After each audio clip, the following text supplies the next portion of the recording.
দল যদি ক্ষমতায় যায়, বাংলাদেশে কেউ যদি চাঁদাবাজি করে খাম্বার সাথে বেঁধে রাখবো। আটজন যদি ক্ষমতায় যায়, বাংলাদেশের দেশের টাকা যদি কেউ বিদেশে পাচার করে, হাত পা বেঁধে বঙ্গোপসাগরে ভাসিয়ে দেব। আপনারা দেশের এত কথা বলেন, গতকালও আমাদের দেশে বিএসএফ আমাদের দুই ভাইকে খুন করেছে। ভারতের আধিপত্যবাদের বিরুদ্ধে কেন কথা বলেন না? আমেরিকার আধিপত্যবাদের বিরুদ্ধে কেন কথা বলেন না? এই দেশে আর ভারতের দালালি চলবে না, আমেরিকার দালালি চলবে না। আগামীর বাংলাদেশ হবে আল্লাহর কোরআনের বাংলাদেশ, ইসলামের বাংলাদেশ। 2024-এর জুলাই আগস্টের গণবিপ্লবের পর আমাদের নেতা, বিশ্ব ইসলামী আন্দোলনের অন্যতম নেতা পীর সাহেব চরমোনাই বলেছেন, ইসলাম দেশ ও মানবতার পক্ষে, এইবার ভোটের বাক্স একটা হবে।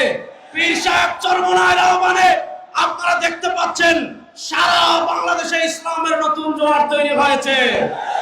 বীর চট্টলার তাওহীদি জনতা, আমি আপনাদের কাছে জানতে চাই, এই চট্টলার যে আসনে ইসলামের পক্ষে, মানবতার পক্ষে, বাংলাদেশের পক্ষে, ভারতের বিপক্ষে